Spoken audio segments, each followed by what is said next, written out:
வணக்கம் நண்பர்களே. இன்றைக்கி நம்ம பார்க்க போகிறது ஆடு வளர்ப்பில் மிக முக்கியமான ஒன்று என்னென்னா ஆடு கொட்டகை, அதாவது அதோட ஷெட்டு தான்.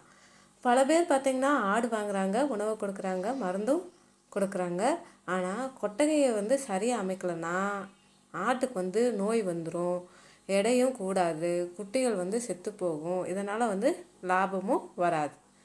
அதனால தான் இந்த வீடியோவில் ஆடு கொட்டகை எப்படி அமைக்கணும், எப்படி கட்டணும், எங்கே கட்டணும், எந்த மாதிரி கட்டணும் எல்லாத்தையும் முழுசாக தெரிஞ்சுக்க போகிறோம். ஃபஸ்ட்டு ஆடு கொட்டகை, அதுதான் ஆட்டோட வீடுன்னு கூட சொல்லலாம். மனுஷனுக்கு எப்படி வீடு முக்கியமோ அதே மாதிரி ஆட்டுகளுக்கு ஆட்டு கொட்டகை ரொம்ப ரொம்ப முக்கியம். நல்ல கொட்டகை இருந்தால் நோய் குறையும், ஈரப்பதம் வராது, புழு தொல்லையும் குறையும், குட்டிகளும் பார்த்திங்கன்னா நல்லாவே வளரும். அதுக்கப்புறம் பார்த்திங்கன்னா எடையும் அதுக்கு நல்லா கூடும், இதனால் லாபம் அதிகமாகும்.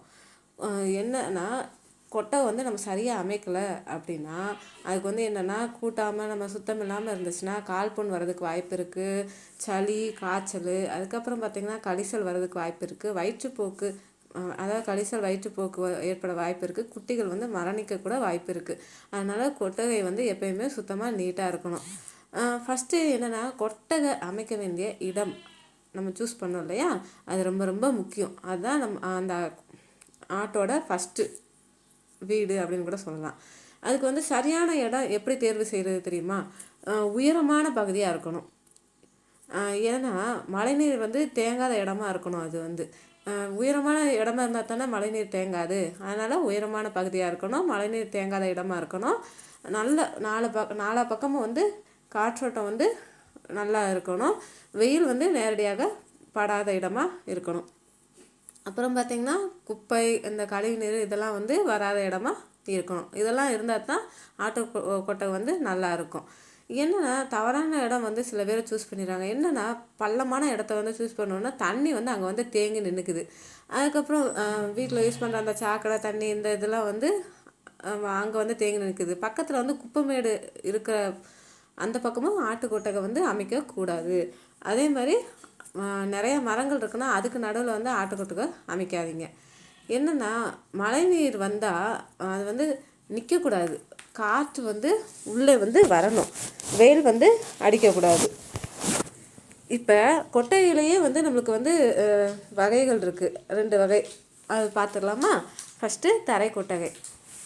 தரையில் ஷெட்டு போட்டிருப்பாங்க அவங்கன்னா. இப்போ நாங்களாம் தரையில் தான் கிட்டத்தட்ட 30 வருஷமாக தரையில் தான் இன்னமும் இருக்குது, இனிமேலும் தரையில் தான் நாங்கள் வளர்ப்போம். ஏன்னா நாங்கள் பரண்மேல் அமைக்கிறது கிடையவே கிடையாது. இது கிராமங்களில் முக்கால்வாசி தரையில் தான் இருக்கும். ஏன்னா இது செலவும் குறைவு, ஆனால் என்ன நோய் அபாயம் அதிகமாக இருந்தாலும் நம்ம அந்த கொட்டகையை சுத்தமாக வச்சுக்கிறத பொறுத்து நோய் அபாயம்லாம் நம்ம எந்த பாதிப்பும் கிடையாது. அடுத்து பார்த்திங்கன்னா பரண்மேல் கொட்டகை, ஓகேங்களா? இது தரையிலிருந்து 3லேருந்து 4 அடி உயரம் இருக்கும், காற்றோட்டம் நல்லா இருக்கும், கழிவு கீழே விழும், நோயும் குறையும். இது பெஸ்ட்டு மாடல்னு இப்போ சொல்கிறாங்க. இது கிராமத்துக்கு இன்னும் அவ்வளோவா யாருமே போடலை, எல்லாருமே தரையில் தான் வளர்த்துட்ருக்கோம். நிறைய பேர் இந்த சிட்டியில் வாழ்கிறாங்க பார்த்திங்களா, அவங்க தான் இந்த பரண் மேலே கொட்டகை அமைச்சு போட்டுட்ருக்காங்க. நிறைய ஆடு, தொழில்முறை ஆடு, அதாவது தொழில் பண்ணுறீங்க, நிறைய ஆடு வளர்க்குறீங்க அப்படின்னா நீங்கள் ஃபஸ்ட்டு நீங்கள் தொடங்குறீங்க அப்படின்னா தரையில் வளர்த்து பழகுங்க. அதுக்கப்புறம் அதிலேருந்து ஒரு லாபத்தை எடுத்துகிட்டு பரண் மேல் அமைச்சிக்கிறது ரொம்ப ரொம்ப நல்லது.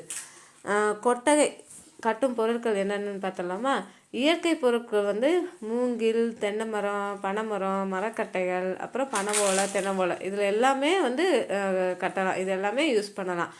இப்போ பார்த்திங்கன்னா நிறைய அயனு, பைப்பு, இது எல்லாமே சிமெண்ட் ஃபில்லரு, ஒயர் மெஸ்ஸு எல்லாமே வந்துருச்சு. அதனால் இப்போ அந்த மாதிரியும் கட்டுறாங்க. ஆரம்பத்தில் செலவு குறைவாக வேணும்னா இயற்கை பொருளை வச்சு தான் நம்ம இந்த மூங்கில், தென்னை மரம், பனை மரம் இதெல்லாம் வச்சு தான் நம்ம கட்டணும். பெரிய பண்ணை வேணும், ரொம்ப நாளைக்கு இருக்கணும் அப்படின்னா வேணும்னா இதை வேணால் இந்த நவீன பொருட்களை யூஸ் பண்ணி கட்டிக்கலாம். இப்போ கொட்டகையோட வடிவமைப்பு பற்றி பார்க்கலாமா? இப்போ தரை அமைப்புனா இது நாங்கள் எப்படி போட்டிருக்கோன்னா, நாங்கள்